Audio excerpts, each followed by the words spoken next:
Ya, Assalamualaikum warahmatullahi wabarakatuh. Selamat pagi semuanya. Selamat pagi, Bu. Waalaikumsalam Waalaikumsalam warahmatullahi warahmatullahi wabarakatuh. wabarakatuh. Selamat pagi, Bu. Pagi Bu Aki. Pagi, Bu. Ya, di tempat saya mendung nih. Gimana di tempat kalian? Mendung juga, Bu. Krimis Bu. Gerimis. Ya, ini saya juga udah mulai turun hujan. Ya, berarti mendungnya rata ya. Semoga adem.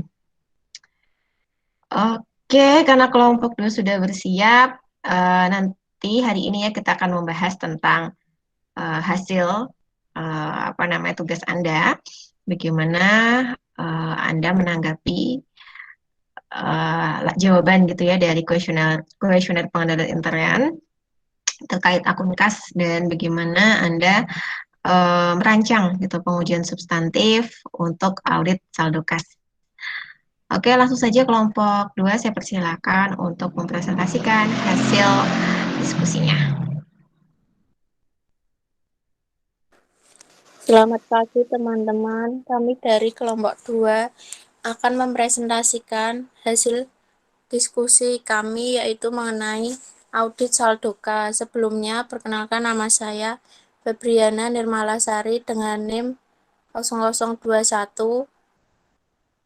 Nama saya Sekar Arung Pirananing Adi, NIM 0024.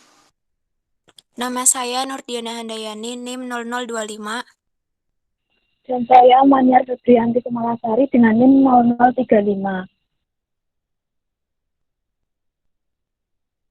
Agenda yang akan kami bahas, yang pertama ada pengertian kas dan saldo kas, yang kedua hubungan saldo kas dengan siklus transaksi, yang ketiga tujuan audit saldo kas, dan yang keempat pengujian substantif saldo kas.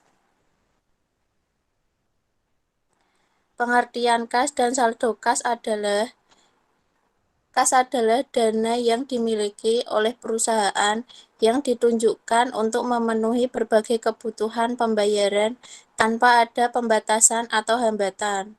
Kas mencakup uang tunai, cek, sisa dana kas kecil, serta simpanan di bank dalam bentuk rekening giro atau tabungan. Simpanan di bank dalam bentuk deposito tidak masuk kategori kas karena deposito tidak dapat dicairkan setiap saat untuk memenuhi kebutuhan pembayaran kas perusahaan.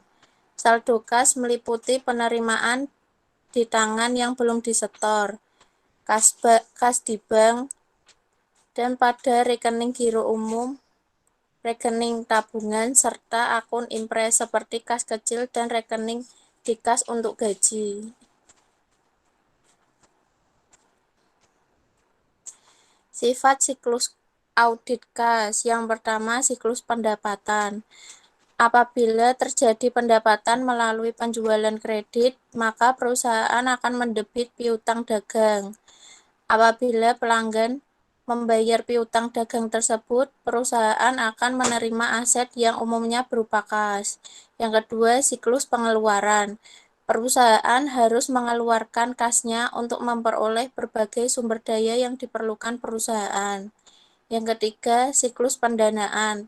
Perusahaan yang menjual saham atau obligasi akan memperoleh aset tambahan yang biasanya berupa kas.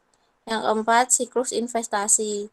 Perusahaan yang menanamkan investasi harus mengeluarkan sejumlah biaya untuk membeli saham atau surat berharga lain.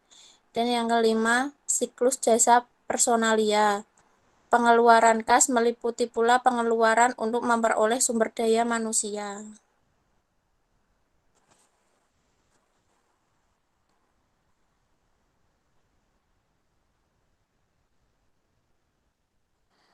Hubungan saldo kas dengan siklus transaksi. Siklus pendapatan, penerimaan kas dari penjualan tunai dan pelunasan piutang. Siklus pengeluaran, pembelian tunai, pelunasan utang, dan pembayaran berbagai biaya operasional. Siklus produksi, pembayaran biaya tenaga kerja, dan biaya overhead tunai. Siklus penggajian, pembayaran gaji dan upah. Siklus investasi, pembelian investasi, penjualan investasi, dan penerimaan hasil investasi. Yang terakhir, pendanaan. Penerimaan dana atau pinjaman dan investasi, pengembalian dana, dan pembayaran biaya pendanaan. Prinsip akuntansi berterima umum dalam penyajian kas di neraca. Yang pertama, kas yang disajikan neraca adalah saldo kas yang ada di tangan perusahaan pada tanggal tersebut dan saldo rekening giro di bank yang pengembaliannya tidak dibatasi oleh bank atau perjanjian yang lain.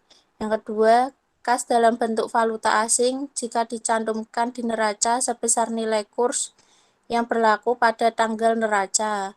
Yang ketiga, unsur-unsur berikut harus disajikan secara terpisah dari unsur kas yang di neraca jika jumlahnya material. Yang pertama ada tabungan di bank, yang kedua dana untuk perluasan pabrik, dana pelunasan hutang, atau dana lain yang tidak digunakan untuk keperluan modal kerja. Yang ketiga, saldo di bank minimum yang disyaratkan oleh bank dalam suatu perjanjian penarikan kredit. Yang keempat, saldo di bank luar negeri yang tidak digunakan dalam hubungannya dengan keinginan bisnis luar negeri dan tidak dapat segera diubah ke dalam mata uang rupiah karena batasan-batasan. Dan yang kelima terakhir, persekot biaya perjalanan atau persekot lain kepada karyawan.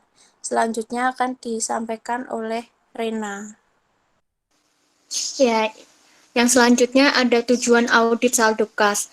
Tujuan audit ditentukan atas 5 asersi laporan yang dinyatakan oleh manajemen, yaitu asersi keberadaan, asersi kelengkapan, asersi hak dan kewajiban, asersi penilaian dan pengalokasian, asersi pelaporan dan pengungkapan. Yang pertama ada keberadaan atau keterjadian. Saldo kas tercatat benar-benar ada pada tanggal neraca. Yang kedua kelengkapan. Saldo kas meliputi semua transaksi kas yang terjadi. Yang kedua transfer kas antar bank pada akhir tahun telah dicatat pada periode yang tepat. Yang ketiga ada hak dan kewajiban. Klien mempunyai hak legal atas seluruh saldo kas yang tampak pada tanggal neraca. Yang keempat ada penilaian atau alokasi. Saldo kas yang dicatat dapat direalisasi pada jumlah yang dinyatakan di neraca dan sesuai dengan skedul pendukung. Yang kelima, penyajian dan pengungkapan. Yang pertama, saldo kas telah diidentifikasi dan dikelompokkan dengan tepat dalam neraca. Lalu yang selanjutnya, kewajiban kontingensi, compensating balance, dan lines of credit dengan bank telah diungkapkan secara memadai. Berikut merupakan teknik pengujian asersi manajemen. Yang pertama, eksistensi atau keterjadinya. Misalnya dengan penghitungan kas dan inspeksi dokumen transaksi kas. Yang kedua ada kelengkapan, misalnya dengan cara memastikan bahwa tidak ada unsur kas yang belum masuk ke dalam saldo kas. Yang ketiga, hak dan kewajiban. Misalnya dengan memastikan hak atau kepemilikan atas kas, serta kewajiban atau komitmen yang mengikat penggunaan kas. Yang keempat, ada penilaian atau alokasi.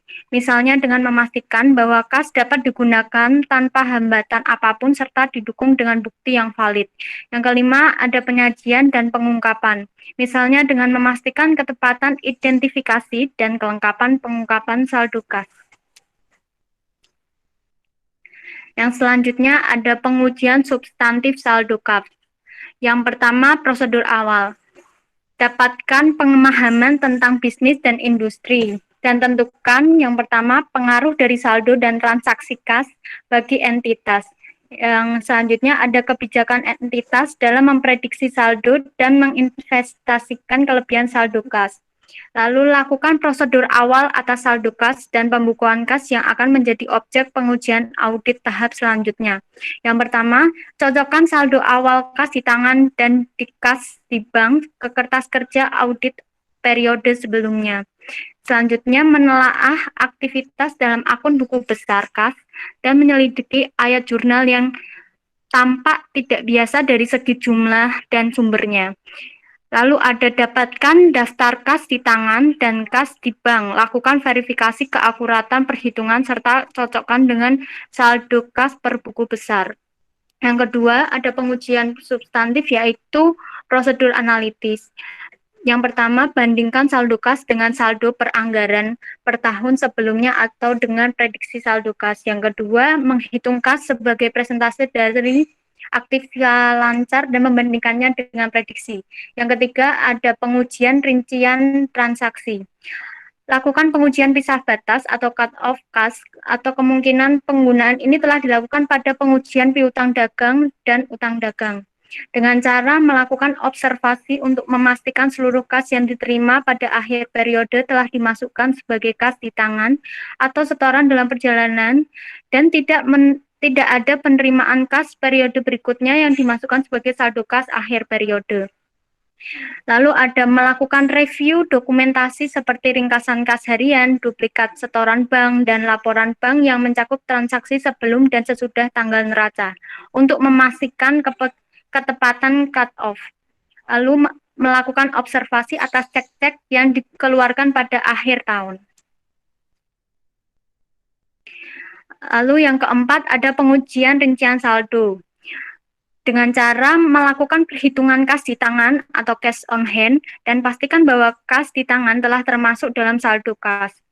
Lalu melakukan konfirmasi saldo setoran dan pinjaman dengan bank, lalu mendapatkan dan melakukan review rekonsiliasi bank, lalu mendapatkan dan menggunakan laporan bank untuk mereview rekonsiliasi bank termasuk untuk mendapatkan bukti potensi window dressing atau kecurangan dengan manipulasi saldo akun.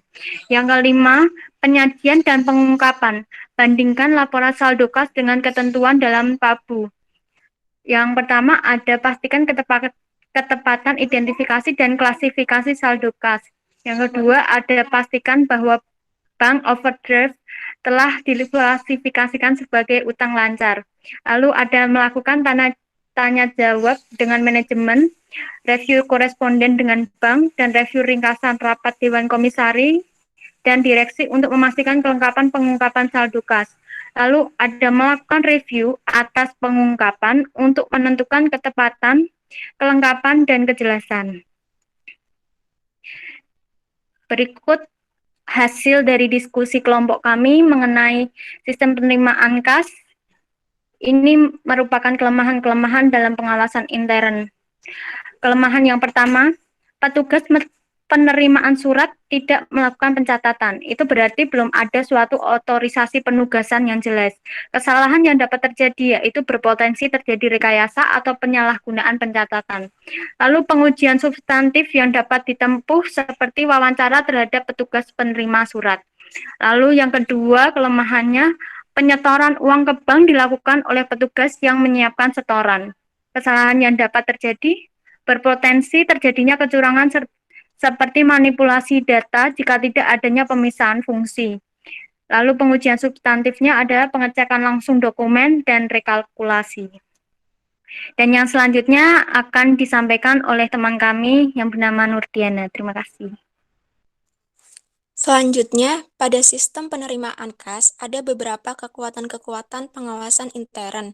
Kekuatan yang pertama yaitu adanya pengawasan semua surat masuk secara memadai.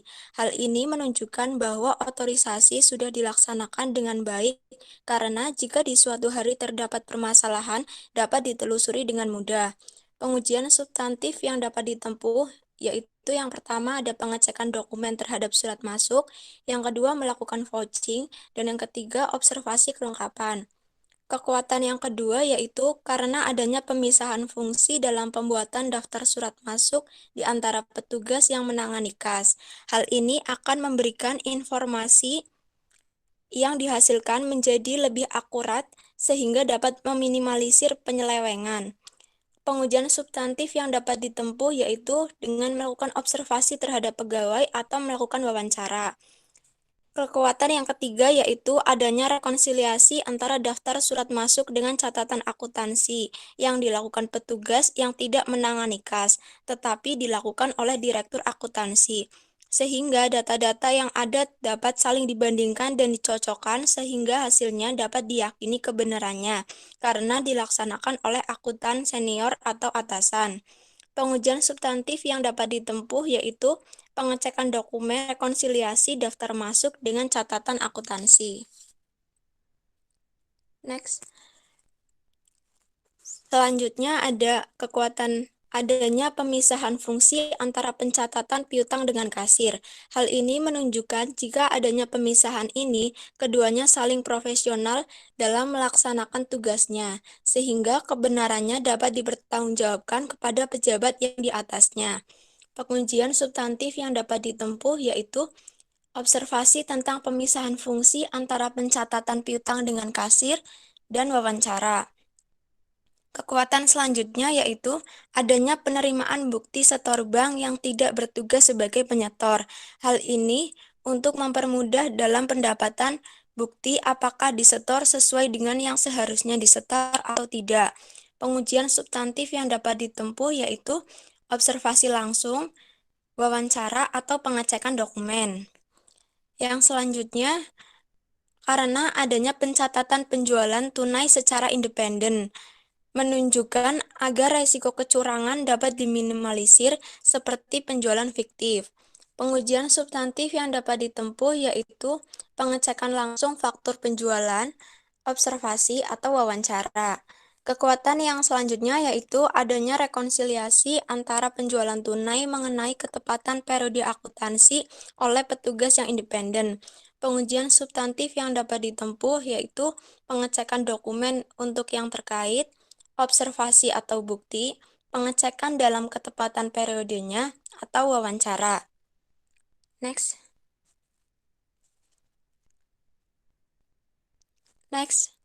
Dan kekuatan yang selanjutnya yaitu penerimaan kas tidak perlu selalu disetor ke bank setiap hari. Hal ini menguntungkan karena jika memang belum mencapai kesepakatan minimal disetor, maka tidak harus disetor setiap hari.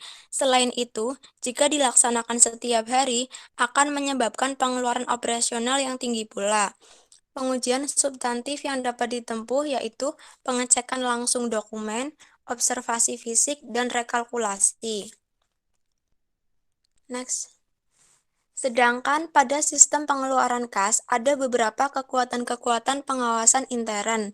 Kekuatan yang pertama yaitu adanya pengotorisasian penandatanganan cek oleh Dewan Komisaris. Hal ini menunjukkan adanya otorisasi yang baik karena dengan adanya hal tersebut akan memberikan keyakinan bahwa cek yang ada telah diakui kebenarannya karena adanya tanda tangan tersebut. Pengujian substantif yang dapat ditempuh yaitu wawancara atau mengenai keabsahan tanda tangan, dan pemeriksaan terhadap cek yang digunakan atau melakukan observasi atas penggunaan cek. Kekuatan yang selanjutnya yaitu terdapat 2 buah tanda tangan pada setiap cek. Hal tersebut menunjukkan bahwa cek tersebut semakin andal untuk dipertanggungjawabkan kebenarannya. Pengujian substantif yang dapat ditempuh yaitu observasi fisik dokumen dan wawancara. Kekuatan yang selanjutnya adanya nomor urut yang tercetak pada cek. Hal tersebut dapat menguntungkan.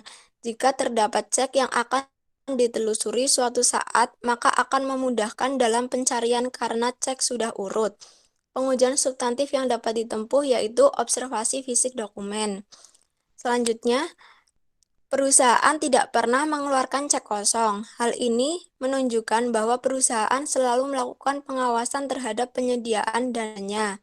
Hal ini akan memberikan profesionalisme perusahaan terhadap klien. Pengujian substantif yang dapat ditempuh yaitu observasi fisik dokumen dan wawancara. Selanjutnya ada semua pengeluaran kas, kecuali pengeluaran kas kecil, dilakukan dengan menggunakan cek. Hal ini menunjukkan jika pengeluaran menggunakan cek, maka kemungkinan terjadinya selisih kecil karena jika menggunakan secara kas, maka akan terjadi seperti susah mendapatkan pengembalian, rentan terjadi pencurian, dan sebagainya. Pengujian substantif yang dapat ditempuh yaitu pengecekan dokumen yang terkait, observasi, wawancara, vouching, dan memeriksa semua cek masuk dan keluar. Selanjutnya akan dijelaskan oleh Maniar. Yang selanjutnya untuk sistem pengeluaran kas, untuk kelemahan-kelemahannya yaitu yang pertama, tidak adanya pemisahan fungsi pendatanganan cek dengan fungsi persetujuan pembayaran. Untuk kesalahan yang dapat terjadi yaitu adanya rekayasa pembayaran dalam pengeluaran kas menggunakan cek. Pengujian substantif yang dapat ditempuh yaitu dengan melakukan vouching, konfirmasi dengan pihak terkait, dan observasi. Yang kedua yaitu tidak adanya pemisahan fungsi penandatangan cek dengan fungsi akuntansi. Kesalahan yang dapat terjadi yaitu pengeluaran kas atau penandatanganan cek telah dilakukan tetapi belum dicatat dengan jurnal pengeluaran kas.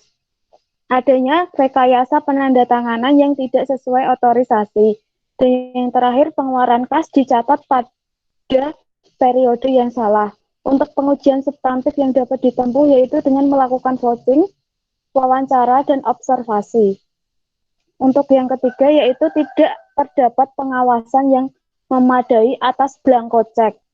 Kesalahan yang dapat terjadi yaitu adanya kesalahan penyalahgunaan cek yang tidak sesuai dengan tujuannya.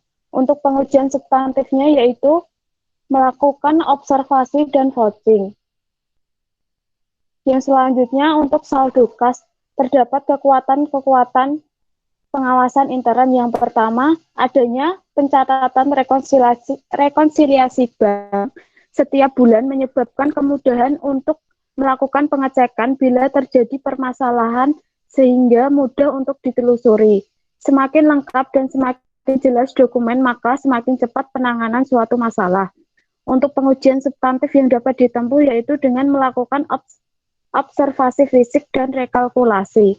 Yang kedua yaitu laporan bank dikirim secara langsung kepada petugas yang membuat rekonsiliasi, menunjukkan bahwa nantinya petugas rekonsiliasi dapat melakukan pencatatan pembandingan laporan bank dengan perusahaan dengan cepat dan benar, yang pastinya petugas tersebut petugas yang independen dan dapat dipercayai.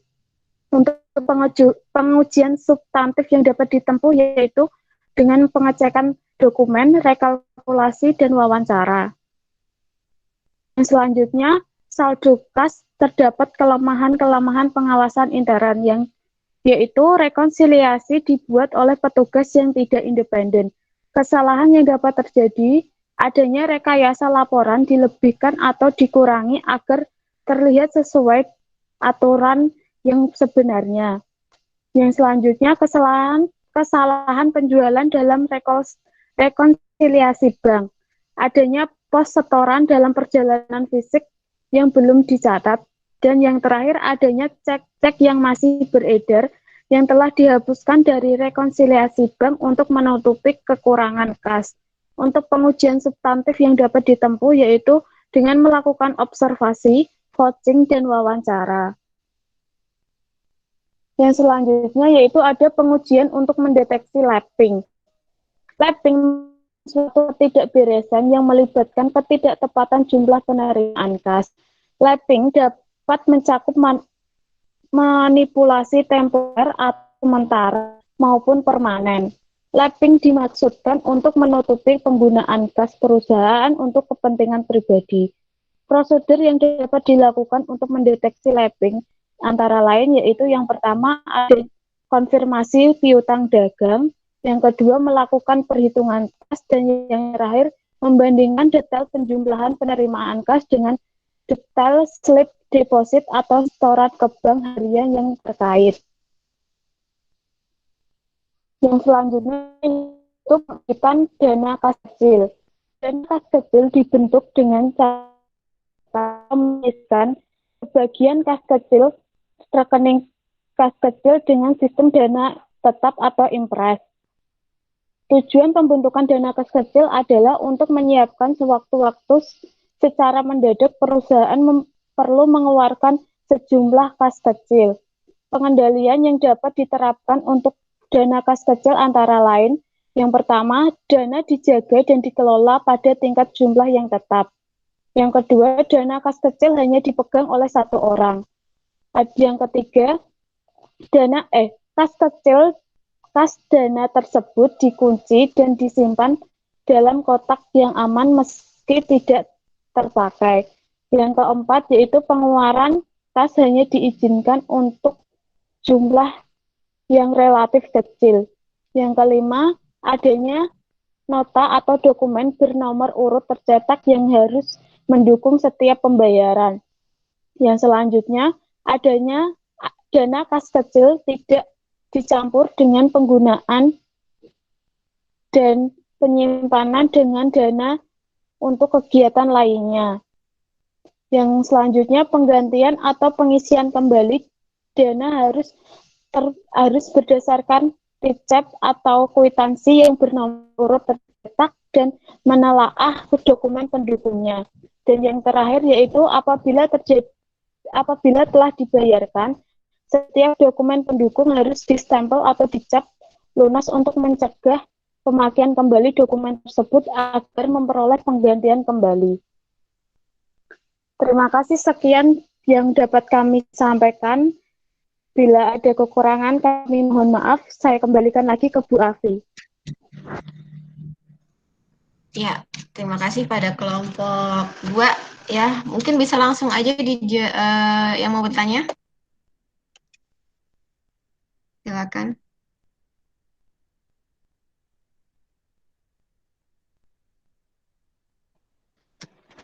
Ayo. Tidak ada?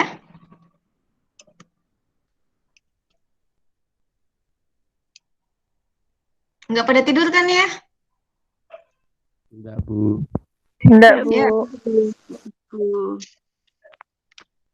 Ayo, tanya.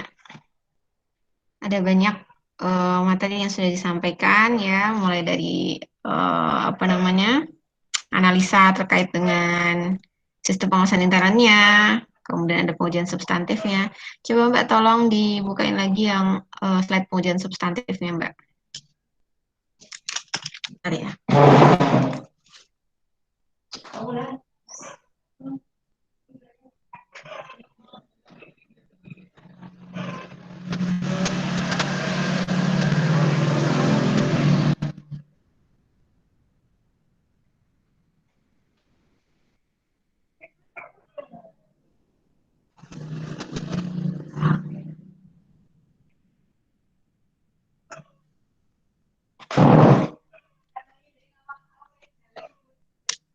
Aku ini kanggo sore. Oke, yuk. Siapa bertanya? Silahkan. Nggak ada yang mau bertanya sama sekali nih. Saya yang tanya ya, kalau gitu ya. Oke, baik. Tak pilihnya dulu siapa yang mau ditanya.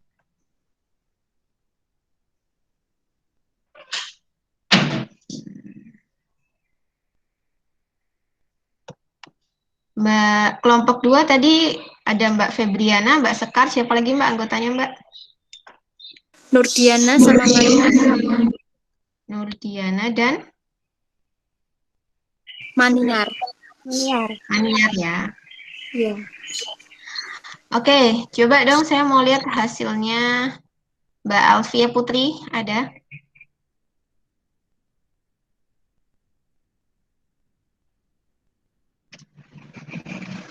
Mbak Alfia bisa dinyalakan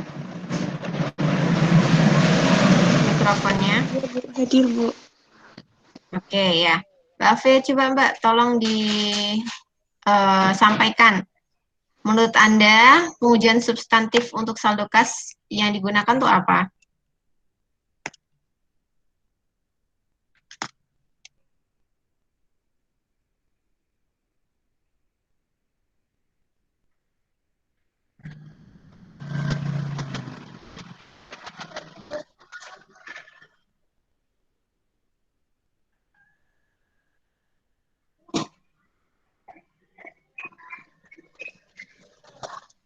Halo?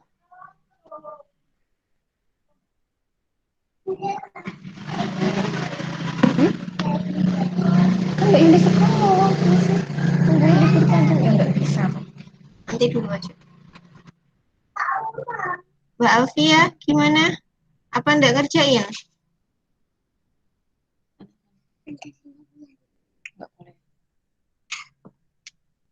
Oke, lanjut. Wah, kalau gitu berarti mulai ini ya, tugas individunya dikumpulin aja ya. Mas Fanul Ulum, ada? Ya Bu, ada. Oke, kalau menurut Mas Fanul gimana? Pengujian substantif yang bisa dipakai untuk mengaudit kas.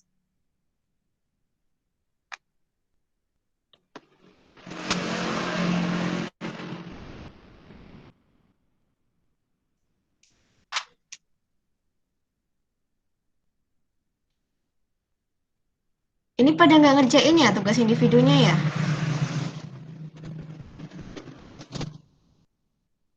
Atau gimana sih?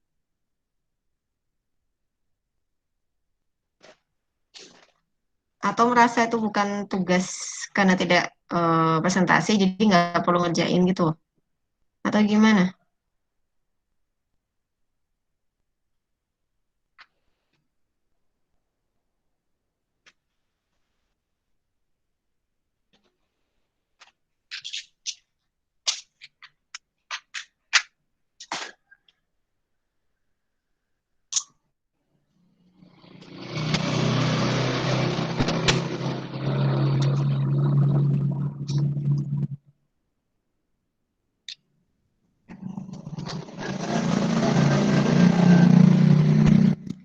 Ya baiklah, langsung aja saya simpulkan ya. Dan jujur di pertemuan ini saya tidak puas ya, tidak puas dengan hasil diskusinya. Dan kedepannya nanti tugas individu dikumpulkan aja. Oke, jadi untuk pengujian substantif, apa sih yang dimaksud pengujian substantif? Pengujian substantif itu adalah Anda menguji kebenaran, Anda menguji kewajaran nilai saldo yang sudah dilaporkan manajemen di dalam laporan keuangan. Jadi dalam laporan keuangan itu berisi banyak akun ya, karena laporan keuangan terdiri dari 5 jenis laporan penyusunnya. Ada laba rugi, kemudian neraca, arus kas, kan, terus ada perubahan ekuitas, catatan atas laporan keuangan. Nah, untuk laporan-laporan itu yang menampilkan angka-angka, ya, ada rupanya angka-angka, itu yang diuji secara pengujian substantifnya, ya. Jadi menguji kebenaran saldo nominal dari masing-masing akun. Nah, berhubung kita ini membahas tentang akun kas, maka Anda menguji bagaimana cara Anda meyakinkan diri Anda kalau angka nominal yang tertera di kas itu benar dan wajar. Jadi cara yang Anda gunakan tuh gimana untuk mendapatkan bukti-bukti itu. Bukti-bukti yang menguatkan kalau memang perusahaan sudah wajar dalam melakukan pembuatan laporan keuangannya. Ya, jadi banyak sekali caranya. Nah, ini yang maksud saya tuh Anda tuh aktif gitu loh untuk saling bertanya, karena kita udah nggak bisa berpraktek secara tatap muka ya. Kita biasanya lewat seperti ini, ya kita bangunlah sama-sama.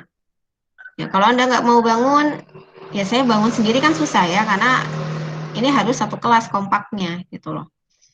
Oke, yang paling penting adalah untuk terkait akun kas itu menentukan pisah batasnya atau cut off. Kenapa? Ini tidak hanya kasih semuanya. Kenapa perlu dilakukan pengujian pisah batas ya atau cut off? Cut off itu fungsinya untuk memisahkan dan memberi batas pisahannya. Jadi batas akhir transaksi itu boleh dicatat dan diakui ke dalam laporan tahunan adalah per 31 Desember tahun yang bersangkutan. Berarti untuk transaksi-transaksi yang terjadi setelah tanggal 31 atau setelah tanggal cut off itu tidak boleh dimasukkan ke dalam laporan keuangan, sehingga auditor harus memastikan bahwa data-data atau transaksi-transaksi yang melewati batas cut off itu tidak dimasukkan atau tidak dilaporkan oleh klien kita. Bagaimana caranya? Di situ sudah ada jawaban dari kelompok 2 ya. Ada bisa melakukan observasi, bisa melakukan review dokumen ya, pengecekan dokumen. Bisa juga melakukan wawancara tergantung dari kebutuhannya. Kemudian untuk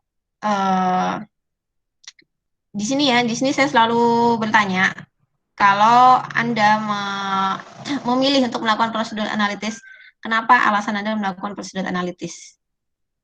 Apa yang didapat auditor ketika melakukan prosedur analitis? Seperti itu kan ya, ada keterangan bandingkan saldo kas dengan saldo peranggaran per tahun sebelumnya atau dengan prediksi saldo kas. Emang kalau dibandingin itu Anda tuh mau dapat apa gitu loh dari hasil membandingkan. Itu maksud saya. Jadi nggak sekedar Anda tuh memilih, oke, observasi diambil, oke, wawancara diambil. Tapi alasan dibalik pemilihan Anda memilih metode itu tuh apa? Apa sih yang mau Anda cari sebagai auditor? Kira-kira nih Anda tuh mau nyari bukti apa gitu. Kalau misalnya observasi, pengecekan dokumen, ya karena auditor mau mencari betul nggak nilai nilai angka di laporan keuangan dengan dokumennya langsung. Kalau cocok berarti wajar saldo-saldo kasnya seperti itu. Jadi maksud saya sebetulnya saya ingin mengembangkan alur pikir kita gitu ya, logika berpikir kita, alasan dibalik kita auditor untuk memilih metode-metode itu tuh apa? Kenapa harus dipilih metode itu? Gitu. Ingin mendapatkan bukti apa? Ingin mendapatkan informasi apa dari pemilihan metode itu? Jadi nggak hanya sekedar nempel kata, nempel kalimat dari buku atau dari internet ya.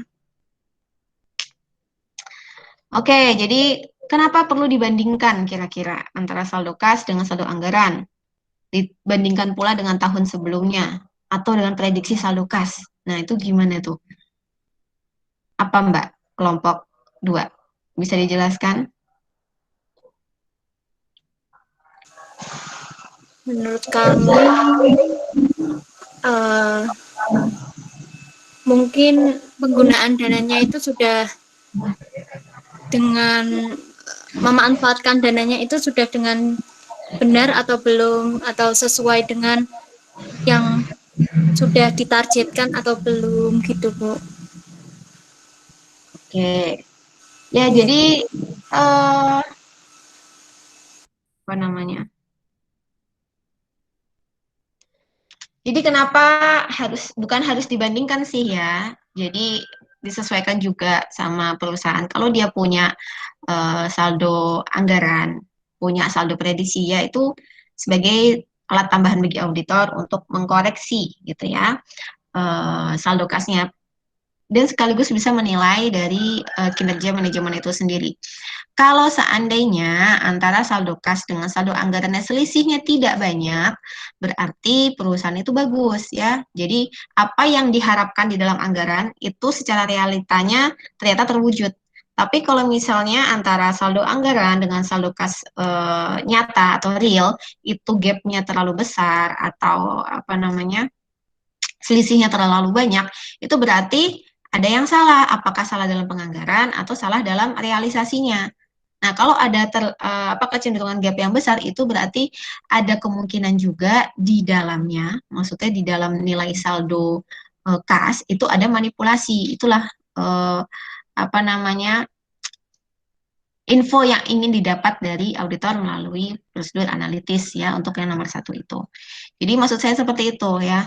Kayak misalnya itu yang di nomor 3 ya, pengujian rincian transaksi. Poin A, lakukan observasi untuk memastikan seluruh kas yang diterima. Nah, ini. Jadi kenapa perlu lakukan observasi? Ternyata untuk memastikan jika seluruh kas yang diterima di akhir periode itu sudah dimasukkan ya atau sudah dilaporkan ke dalam periode yang diaudit. Seperti itu ya. Jadi tidak hanya sekedar tempel. Oke, ini sama sekali tidak ada yang membahas tentang, ya tidak ada yang mau berdiskusi. Mungkin bisa kita akhiri ya, karena untuk materi pengujian saldo kas, akun kas itu kan sudah dibahas di minggu lalu. Dan minggu ini harapan saya Anda bisa diskusi gitu loh. Jadi bisa saling tukar pendapat, saling tukar hasil pemikiran gitu ya. Tapi karena nggak ada ya sudah, mohon maaf. Begitu dari saya, minggu depan berarti tunggu ya untuk materi dari saya dulu, baru kelompok 3 bisa melakukan penilaian atas kuesioner pengendalian internnya ya. Kemudian kalau untuk topik sih bisa Anda lihat di ini ya, PPT pertemuan pertama kita.